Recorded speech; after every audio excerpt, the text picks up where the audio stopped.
Bonjour les amis.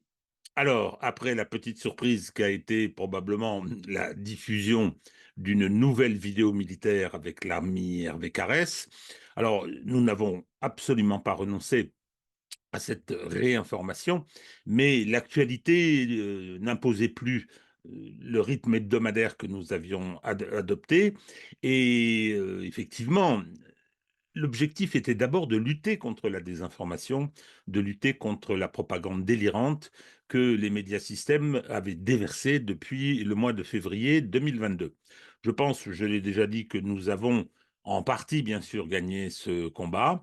Euh, Quand je dis gagner ce combat à notre place, hein, modeste, mais globalement, je crois que la tension a baissé. Ce qui se produit aujourd'hui le démontre, que ce soit directement sur le plan militaire ou sur le plan diplomatique. Ce qui se passe aux États-Unis, tout ça va avoir de l'influence. Et puis, la situation sur le front, avec cette stratégie d'attrition, d'usure méthodique utilisée par les Russes, n'imposait pas de revenir toutes les semaines pour donner des informations sur des déplacements du front de 1 ou 2 kilomètres. Bien, donc voilà pour ce qui concerne cette vidéo militaire. Maintenant, je voudrais faire une petite cartouche parce que la situation que vient de vivre mon pays, avec la dissolution de l'Assemblée nationale, avec les élections législatives, le premier tour qui donne une majorité très importante au Rassemblement national, et un deuxième tour qui voit les magouilles d'entre les deux tours. J'utilise le mot magouille parce que les accords de désistement réciproque au nom d'un combat antifasciste que je considère avec Pier Paolo Pasolini comme complètement bidon, était une manœuvre destinée à sauver les fesses d'Emmanuel Macron. Voilà. Et ça a marché, et ça a réussi. Les macronistes ont eu 100 sièges de plus que ce que les sondages leur promettaient, et c'est pas les mêmes, et le Rassemblement national a eu 100 sièges de moins que ce qui était annoncé là aussi par les sondages. Alors, je voudrais faire un petit préalable. Je ne me fais aucune illusion sur les capacités du Rassemblement national à contribuer à un effet de rupture, à régler les problèmes de notre pays. Si je considère que le front antifasciste, c'est simplement du théâtre, avec Lionel Jospin, dont c'était l'opinion, je ne pense pas que le Rassemblement national, avec tous ses défauts, avec y compris son histoire, puisse être la solution pour mon pays. Je pense que de toute façon, ce à quoi nous assistons est un effondrement. Le Rassemblement national en est un des symptômes, pas le seul, mais en est un des symptômes. Et par conséquent, je crois que nous allons continuer, malheureusement pour notre pays, dans cette voie. Alors peut-être que ce pays qui devient ingouvernable, c'est-à-dire qui bascule étymologiquement en anarchie, peut-être que ce basculement sera celui qui permettra de clarifier les choses et de rétablir, je veux dire, un rapport au réel qui ne soit pas l'espèce de simulacre dans lequel nous vivons déjà depuis un bon moment. Alors, ma cartouche, elle va porter sur ce qui s'est passé à l'Assemblée nationale. L'Assemblée nationale, je rappelle que le premier parti de France actuellement, c'est le Rassemblement national, dont le programme a été approuvé par 34% des votants au premier tour, presque de 11 ou 12 millions de voix, je ne me rappelle plus, mais que au sein de ce Parlement, au sein de cette Assemblée nationale, le premier groupe, c'est celui du Rassemblement national, eh bien, se sont déroulées de façon invraisemblable des opérations à l'occasion de l'installation des institutions internes à l'Assemblée nationale, qui auraient dû l'être en application de l'article 10 du règlement, du règlement de l'Assemblée nationale, qui dit que les compositions de tous ces organismes internes doivent être conformes à la proportionnalité de ceux qui siègent à l'Assemblée nationale, eh bien, cette règle codifiée, appliquée depuis toujours, cette tradition républicaine a été foulée aux pieds, piétinée par le nouveau Front populaire d'une part, par l'ineffable Vauquier, avec une manœuvre mais pitoyable qu'il a amené à obtenir pour son groupe qui avait, excusez-moi, 5 fois moins de députés que le Rassemblement national, à obtenir 2 postes de vice-président, le Rassemblement national en ayant 0. Toutes les autres institutions, ça a été la même chose. Alors même que Marine Le Pen avait décidé de euh, que l'article 10 du règlement serait appliqué, eh bien, euh, tous les postes ont été pourvus. Il semble que le NFP soit majoritaire au sein du bureau de l'Assemblée, le Rassemblement national, 0. Ce qui veut dire, ce qui veut dire que, eh bien, chers amis, les 11 et quelques millions d'électeurs, les 140 députés qui les représentent, ces électeurs sont des citoyens français, eh ben on leur a craché à la figure, on leur a dit, vous ne faites pas partie de la République, et on les a proscrits. La proscription, c'était une méthode romaine qui faisait que on vous disait, la protection de l'État, la protection des règles ne vous est plus garantie. Alors, à Rome, c'était expéditif, on pouvait vous tuer. Et puis d'ailleurs, le fait de vous tuer rapportait quelque chose. C'était en 82 avant Jésus-Christ, c'était Sylla le premier qu'il avait dans les guerres civiles hein, avec Marius, c'était je crois Sylla le premier qu'il avait le premier utilisé. Là, c'est une forme de proscription. Les règles républicaines ne s'appliquent plus aux représentants enfin aux députés du Front National qui représentent presque 12 millions de citoyens français. Encore bravo. Et ça se passe. Alors, c'est pas le signe d'une force de ce bloc où on a la bourgeoisie véritable qui est représentée chez les LR, chez Macron, et la fausse gauche, la petite bourgeoisie urbaine, qui ont fait alliance pour sauver Emmanuel Macron et son néolibéralisme. Eh bien, cette alliance, elle est pas en grande forme. Et je pense que cette attitude-là, qui consiste, parce que je suis désolé, c'est la définition du fascisme, c'est quand la bourgeoisie, pour préserver ses intérêts, viole sa propre légalité. Hein, vous savez, les libéraux qui tout d'un coup se mettent à ne plus être libéraux. Alors, la forme exacerbée du fascisme, comme le fascisme ou le nazisme, c'est la domination terroriste du capitalisme. On n'en est pas là, on n'en est pas si loin. On n'en est pas si loin, non pas avec une répression telle qu'elle existait dans les années 30, la situation n'ayant plus rien à voir, mais avec un système liberticide que l'on mesure, dont on constate les effets tous les jours. Bien, alors, ce petit préalable étant commencé, sur ma position, sur la clarification de celle-ci, parce que qu'est-ce que j'entends pas? Ah oui, ça y est, il est devenu brun, il est fasciste, parce que non, je dénonce cette dérive que je considère comme très grave. Bien. Et j'espère de toute façon que c'est d'abord et avant tout le symptôme d'un affaiblissement et que peut-être nous allons pouvoir voir surgir des conditions qui permettraient de réorienter la direction de ce malheureux pays.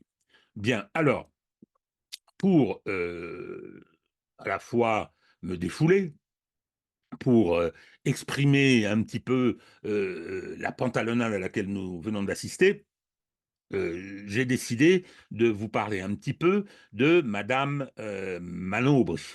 Alors, elle n'est pas députée à l'Assemblée nationale française, elle est parlementaire européen, mais elle a inscrit une intervention dans une séquence plus générale sur laquelle je devais revenir.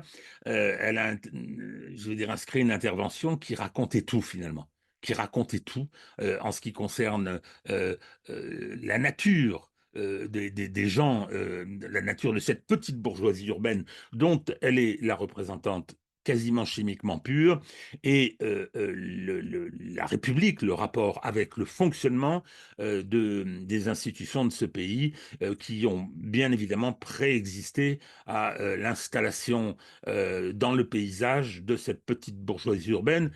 Je reviendrai là-dessus, je raconterai ça un petit peu. Moi, je les ai vus arriver en mai 68. Je les ai vus arriver en mai 68. Je n'ai pas aimé le mai 68 étudiant, je l'ai même détesté, et j'avais beaucoup apprécié le mai 68 ouvrier. Mais ça, c'est une autre histoire. Toujours est-il qu'enfin, c'est une autre histoire. C'est ce qui constitue la matrice de ce à quoi nous assistons aujourd'hui. Alors, tout d'abord, nous avons deux personnages que je trouve intéressants.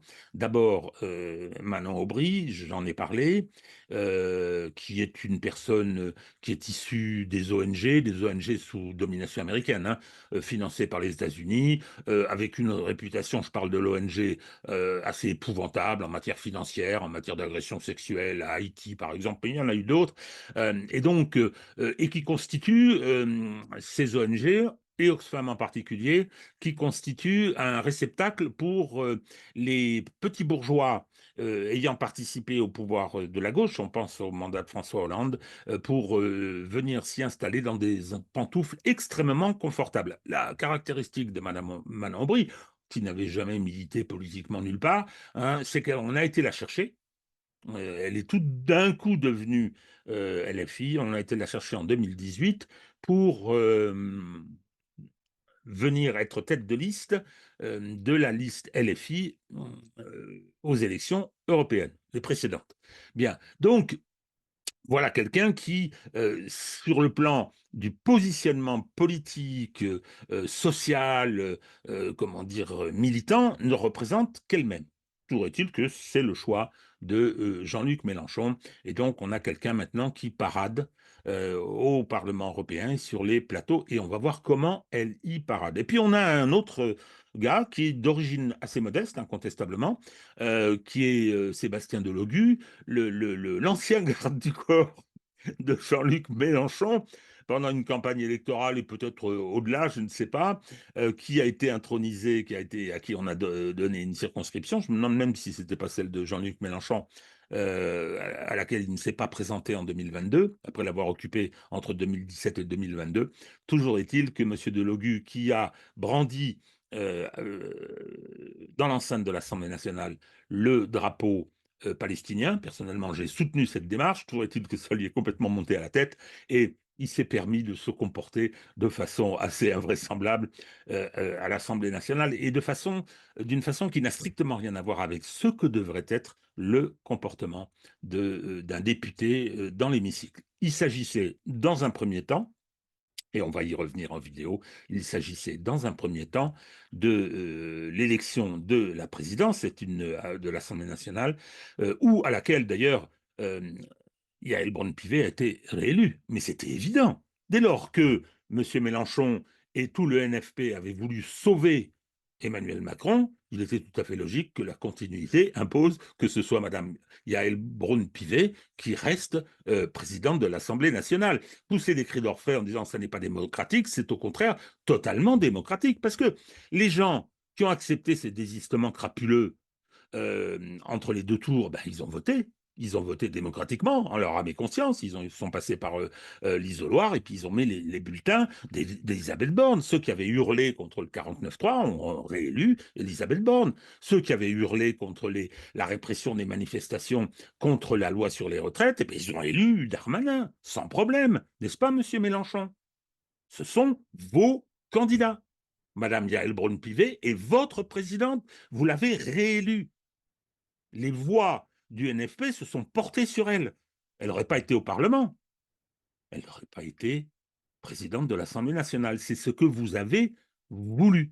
Et lorsque vous venez proclamer, glapir, oui, nous avons gagné, nous sommes les premiers, c'est faux, d'abord c'est faux, vous n'êtes pas le premier groupe, vous avez 4 ou 5 groupes qui composent votre ensemble, qui fait un peu plus que le Rassemblement national, mais le Rassemblement national est le premier groupe de l'Assemblée. Et lorsque vous venez dire, notre programme a été adopté, a gagné, non, vous dites pas il a été adopté d'ailleurs, parce que vous êtes plus malin que ça, vous dites, on a gagné 27% des voix au premier tour. Tu parles d'un raz-de-marée, tu parles d'une approbation. Et au deuxième tour, 180 députés, enfin peu importe, c'est dans ces eaux-là, hein, c'est-à-dire que vous êtes à plus de 120 députés de la majorité absolue qui vous permettrait de gouverner. Ah bravo, ah bravo, puis vous êtes à une distance également extrêmement importante d'une majorité relative. Bien, donc si jamais Emmanuel Macron désigner un Premier ministre issu du NFP ou de LFI, on sait très bien que la motion de censure succéderait immédiatement à sa présentation devant le Parlement. Bien. Donc, ce qui est en train de se reproduire, parce il faut le dire aussi, ce qui est en train de se reproduire, c'est la reconstitution du bloc central.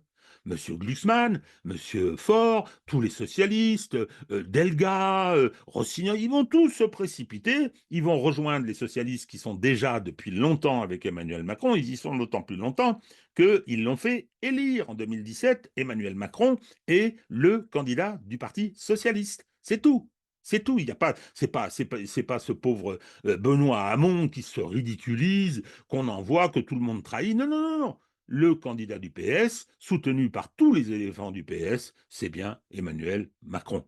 Hein. Donc aujourd'hui, on élargit encore cette base socialiste et puis on négocie avec la droite. Hein, on les fait venir, puisque de toute façon, il s'agit de soutenir le néolibéralisme. Là, les deux épiceries qui se fournissent, je pense, PS, droite, qui se fournissent aux mêmes grossistes, comme le disait Philippe Seguin depuis longtemps, eh bien, ils sont d'accord. Ils sont d'accord sur l'essentiel. Donc, aucun souci concernant la reconstitution de ce bloc central.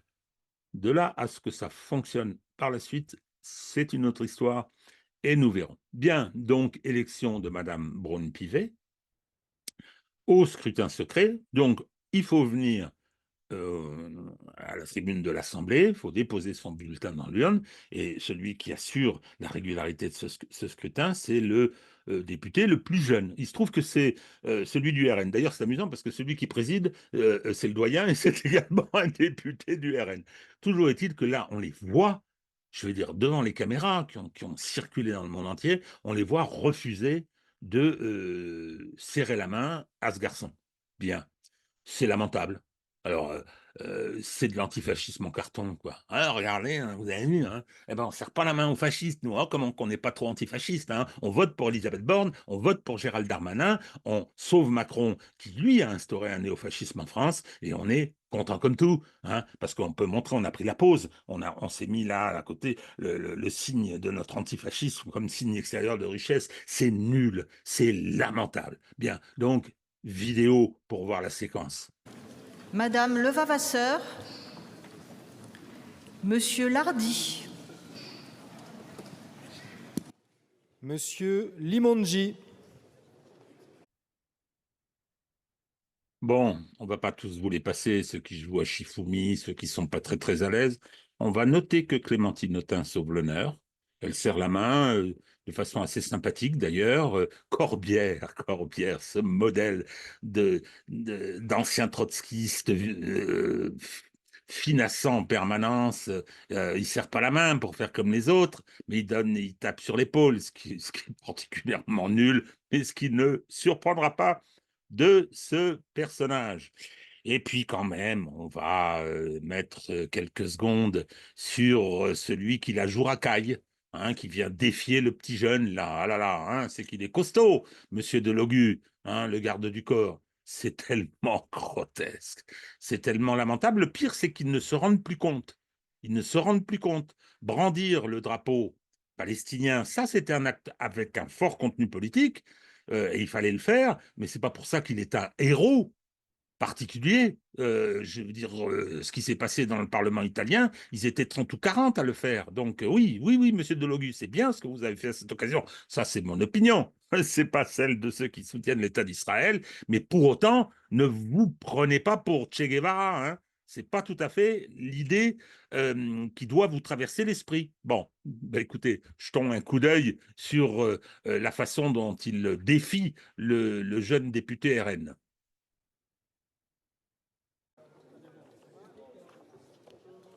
Monsieur Diouara. Monsieur Dirks. Bon, passons maintenant au cas de Madame Manon Aubry, à la suite de ce qui s'est produit au Parlement européen. Tout le monde a vu la séquence, donc je ne vais pas m'étendre. Sur les circonstances, je vais revenir sur ce qui s'est produit quand même, parce que Madame von der Leyen, qui était assez discutée pour la reconduction de son mandat à la tête de la Commission européenne, a finalement été réélue. Elle a finalement été réélue, et à la suite de cette réélection, eh bien, on a vu comment Manon Aubry s'est jetée dans ses bras pour l'embrasser comme du bon pain. Séquence absolument horrible, tout à fait horrible, Madame Manon Aubry. Je suis tout à fait désolé, mais ça racontait beaucoup de choses. Alors, elle a été interpellée, et là, elle explose. Mais Moi, pas je ne serre pas la main des dictateurs, mais je serre la main de mes opposants politiques. Ursula von der Leyen en fait partie, je la combattrai, mais je la respecte comme je respecte tous les acteurs politiques de la vie politique française. Et bigre, c'est qu'elle est ferme, Madame Manon Aubry. Elle ne serre pas la main aux gens qui serrent la main à des dictateurs. Ah, voilà une position véritablement frappée au coin de la meilleure morale qui soit. Alors, écoutez, dans ce cas-là, est-ce que Ursula von der Leyen, qui a serré la main de Vladimir Poutine plusieurs fois, puisqu'on le verra un peu plus loin, elle considère que c'est le fait d'avoir serré la main à Poutine, que Marine Le Pen ait serré la main à Poutine, qui fait qu'il ne faut pas serrer la main aux députés élus par 11 millions des Français à l'Assemblée nationale. Bien. Donc, Madame von der Leyen a bien évidemment serré la main de Vladimir Poutine à plusieurs reprises. Elle a aussi récemment serré la main de Xi Jinping. Or, dans la phraséologie et dans le monde simple qui est celui de Madame Manon Aubry, on imagine que Xi Jinping est également un dictateur.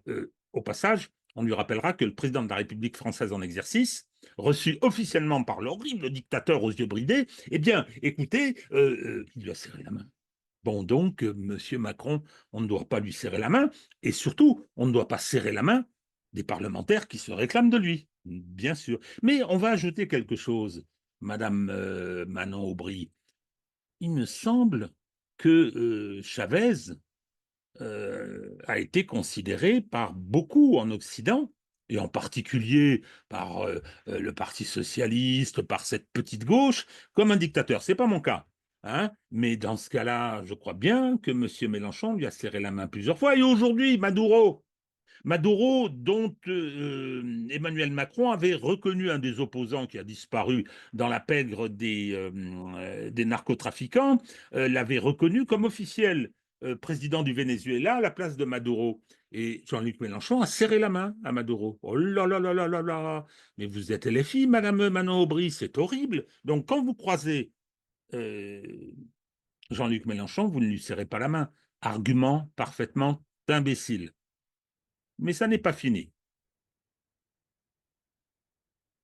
Vous auriez été député de la République française hier, vous auriez serré la main du jeune député. C'est l'usage républicain. RN Non, je fais la différence. Justement, j'ai parlé d'usage républicain. Et je ne considère pas que le Rassemblement national fait partie de la République. Vous avez dit que Jordan Bardella est un dictateur? Non, il serre la main de dictateur. Il serre la main de dictateur. Vous avez vu déjà ces images de Marine Le Pen aux côtés de Vladimir Poutine, par exemple. Et bigre, c'est qu'elle est ferme, Madame Manon Aubry. Elle ne serre pas la main aux gens qui serrent la main à des dictateurs. Ah, voilà une position véritablement frappée au coin de la meilleure morale qui soit. Alors, écoutez, dans ce cas-là, est-ce que Ursula von der Leyen, qui a serré la main de Vladimir Poutine plusieurs fois, puisqu'on le verra un peu plus loin, elle considère que c'est le fait d'avoir serré la main à Poutine, que Marine Le Pen ait serré la main à Poutine, qui fait qu'il ne faut pas serrer la main aux députés élus par 11 millions des Français à l'Assemblée nationale. Bien. Donc, Madame von der Leyen a bien évidemment serré la main de Vladimir Poutine à plusieurs reprises. Elle a aussi récemment serré la main de Xi Jinping. Or, dans la phraséologie et dans le monde simple qui est celui de Madame Manon Aubry, on imagine que Xi Jinping est également un dictateur. Au passage, on lui rappellera que le président de la République française en exercice, reçu officiellement par l'horrible dictateur aux yeux bridés, eh bien, écoutez, il lui a serré la main. Bon, donc, Monsieur Macron, on ne doit pas lui serrer la main, et surtout, on ne doit pas serrer la main des parlementaires qui se réclament de lui, bien sûr. Mais on va ajouter quelque chose, Madame Manon Aubry. Il me semble que Chavez a été considéré par beaucoup en Occident, et en particulier par le Parti socialiste, par cette petite gauche, comme un dictateur. Ce n'est pas mon cas.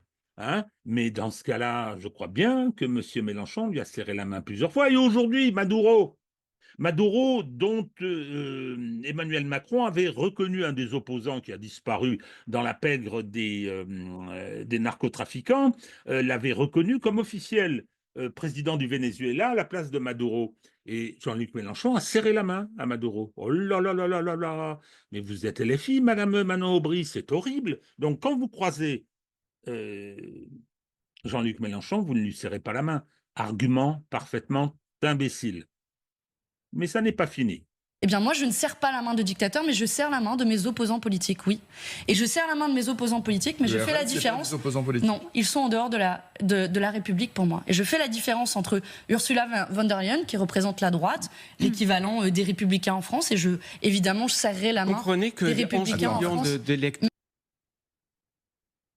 Là, Manon Aubry, elle met les choses à un certain niveau, high level, hein, comme disent nos amis anglo-saxons. Je serre la main aux républicains, mais pas aux gens qui ne sont pas républicains. Donc, le fils de charcutier de 23 ans, qui vient d'être élu pour la première fois, dont l'expérience politique est faible, qui n'a jamais rien fait de spécial ni de répréhensible, alors on ne lui sort pas la main. En revanche, mon opposante républicaine, merveilleuse, formidable, on verra plus loin comment elle se manifeste, notre chère Manon Aubry, lorsqu'elle la croise, eh bien, notre von der Leyen, elle est tout à fait respectable, hein, n'est-ce pas, Madame von der Leyen, corrompue au ministère de la Défense allemand, et c'est pour ça qu'ils l'ont exfiltrée, qu'ils l'ont foutue dehors, et qu'ils ont empêché les procédures d'aller trop loin. Des rapports parfaitement incestueux et de corruption avec Pfizer. Enfin, voyons, tout le monde le sait. D'ailleurs, vous en parlez de temps en temps. Mais là, quand il s'agit de justifier l'injustifiable, il n'y a plus de problème. Elle est merveilleuse, cette Ursula von der Leyen. Donc, corrompue, mettant en œuvre une politique ultra belliciste. Vis-à-vis de la Chine, elle vient encore de faire une déclaration disant qu'il fallait armer et surarmer Taïwan pour les pousser à faire la guerre à la Chine ou pousser la Chine à leur faire la guerre. Ça, ce sont les affaires des Chinois. Hein. Mais en ce qui concerne l'Ukraine, il n'y a pas plus belliciste qu'elle.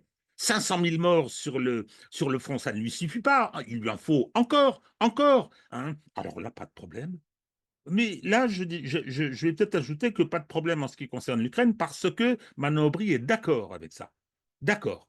Hein, il faut faire la guerre à la Russie, il faut poursuivre l'escalade, et il faut amener le monde au bord de la guerre nucléaire. Elle doit trouver ça très bien. Et c'est la raison pour laquelle elle a le plus grand respect, quoique étant opposante, attention, elle est opposante, hein, quoique étant opposante, elle a le plus grand respect pour Ursula von der Leyen. Hélas, ça n'est pas fini. Mais je réponds, qui ont voté pour le Rassemblement national. Le Rassemblement national, pourquoi ils sont en dehors de la République? D'abord parce que je rappelle leur histoire. Ils ont été créés par des anciens Waffen-SS, les héritiers des nazis. C'est ça leur histoire. Bon, Manon Aubry s'intéresse à l'ADN du Rassemblement national, auparavant Front National. Elle dit il a été créé par des nazis. C'est parfaitement exact. Enfin, des nazis, par des collabos. Il y avait François Brignot qui a été un milicien qui aurait dû finir dans les fossés de Vincennes. Il y avait un ancien SS, Bousquet, et puis il y en avait un autre qui a été résistant. Je me demande même s'il n'y a pas eu un compagnon de la Libération parmi les créateurs. Toujours est-il que c'était une officine d'extrême droite, ce qui m'a permis de voter pour la droite la seule fois de ma vie en 2002, au deuxième tour, pour Jacques Chirac. Bon. Toujours est-il qu'aujourd'hui, assimiler le Rassemblement national au Front national, ça n'est pas politiquement sérieux. C'est un argument de tribune, je peux le comprendre, très bien. Mais s'agissant d'Ursula von der Leyen, de sa chère Ursula von der Leyen, il faudrait que vous soyez prudente un peu, Madame Aubry. C'est que sur le plan de l'ADN, cette fois-ci du vrai ADN, Ursula von der Leyen descend en droite ligne de dignitaires nazis. Et beaucoup disent en Allemagne, et pas seulement en Allemagne, quand on voit le système néofasciste qu'elle veut imposer à l'Europe, avec le contrôle des réseaux, la répression de la liberté d'expression, etc., hein, beaucoup disent, et en particulier dans son propre pays, que malheureusement, on a l'impression que certains éléments se sont transmis par les gènes. Personnellement, je ne le pense pas et je n'y souscris pas, mais quand on parle de génétique, qu'elle soit politique ou organique, il vaut mieux éviter de dire des bêtises. Et leur héritage politique. Et quand vous avez parmi les candidats qui ont été présentés par le Rassemblement national, je ne vais pas faire l'histoire, on en a beaucoup parlé pendant ces élections législatives, une candidate qui avait une casquette nazie, une autre candidate qui avait fait une prise d'otage, des députés qui ont tenu des librairies négationnistes. Bref, je ne vais pas vous refaire la liste, on l'a faite longuement, et malheureusement elle est longue. Oui, j'assume de dire que le Rassemblement national ne fait pas partie de la République et que je les combattrai avec vigueur, mais pas la même vigueur d'une opposition politique, des macronistes avec lesquels j'ai des désaccords, vous l'avez compris, ou de la droite républicaine. Le Rassemblement... Bon, là, on est dans les arguments les plus nuls qu'il puisse exister. Je ne suis pas là pour défendre le RN et quelques-uns des candidats qu'ils avaient oublié d'épurer. Histoire de casquette nazie. Alors, simplement, je vais faire une observation sur la personne condamnée pour séquestration. De quoi il s'agit? C'est une personne qui a retenu, à l'occasion d'une action, je ne sais plus ce qu'elle était, quelqu'un dans son bureau. Moi, j'ai des copains de la CGT à la grande époque, hein, parce que c'est devenu aujourd'hui de syndicat de collaboration de classe, avec Madame Binet. Non, à l'époque où les gars, ils se battaient, eh bien, il y avait eu des occupations d'entreprises et avec des cadres retenus dans leur bureau. Et quand on a commencé la criminalisation de l'action syndicale, quand le pouvoir est venu sur ce terrain-là, eh bien, ils avaient été poursuivis et condamnés pour séquestration parce qu'ils avaient retenu dans son bureau le DRH, par exemple. Voilà. Donc, c'est des arguments de Madame Manon Aubry qui font qu'elle refuse avec hauteur et grâce à sa grande morale construite chez Oxfam International ou Oxfam France, qui est sa filiale, elle refuse et elle combat avec vigueur les nazis qui sont aux portes. Ça a marché dans les deux sens. Ça a bien sûr marché dans les deux sens. Et c'est pour ça que moi, je suis respectueuse de cela. Mais je pense aujourd'hui à ces millions d'électeurs de gauche qui se sont dit on a fait barrage à l'extrême droite.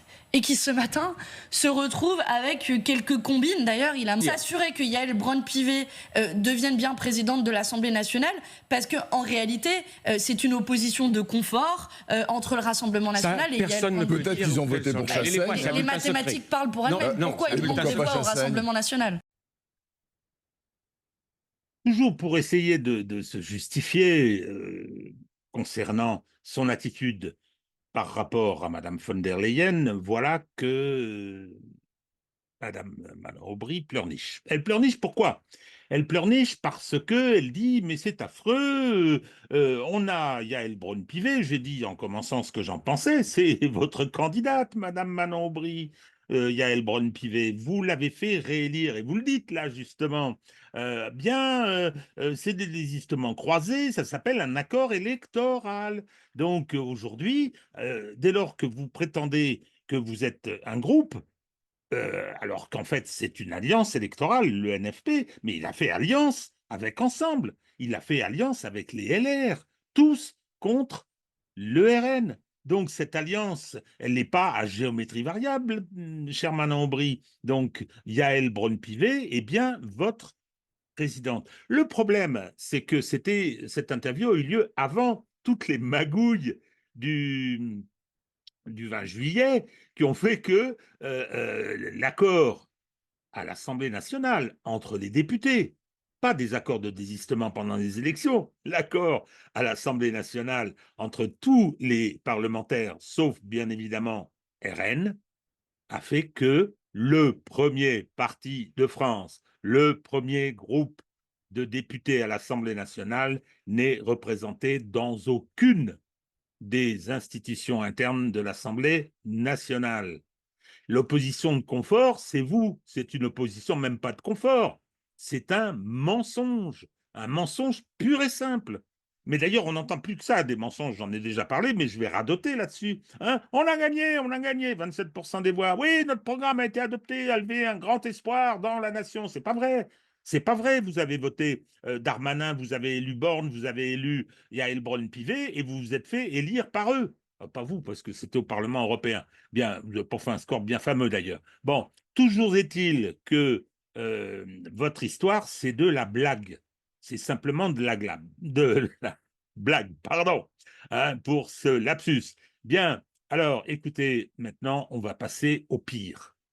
Ce qui a justifié cette petite vidéo où j'avais un peu envie de mettre, enfin je ne sais pas, d'atténuer cette contrariété, non pas de ce qui arrive au Rassemblement national, qu'il se débrouille, mais ce qui arrive à mon pays, de l'effondrement de son fonctionnement institutionnel grâce à des gens comme Manon Aubry. Il y a cette séquence, ça tourne pas que sur les réseaux sociaux, cette séquence au Parlement européen d'hier, c'est dommage, on ne peut pas diffuser les images, mais où il y a votre discours extrêmement véhément à l'égard d'Ursula von der Leyen. Vous dites de mémoire, je crois que c'est pas au Parlement qu'elle devrait être, mais c'est devant un juge. Donc vous êtes extrêmement vindicatif et ça vous correspond bien. Et puis il y a des images qui vous saisissent quelques minutes après, où on voit toute souriante faire un gros câlin à Ursula von der Leyen. Non. Alors vous parlez, si, en plus dommage qu'on les voit pas. Vous faites quelque chose de très affectueux. Donc... Eh bien, nous les avons, les images. Alors, comme on a bon cœur, on va commencer par 2 instantanés. Parce que le mérite de la photographie, il est de saisir les instants, et il y a en général dans les photos une vérité extraordinaire. Donc, voilà comment, après l'élection de Madame von der Leyen, Manon Aubry l'accueille pour la féliciter. Elle est proprement radieuse. Elle est si contente. Elle va pouvoir donner l'accolade à Madame von der Leyen. On voit bien qu'elle met sa main derrière pour bien la saisir, pour bien la sentir. Non, cette photo est absolument... Ces photos sont absolument obscènes. Et puis bon, vient la vidéo qui également en dit long.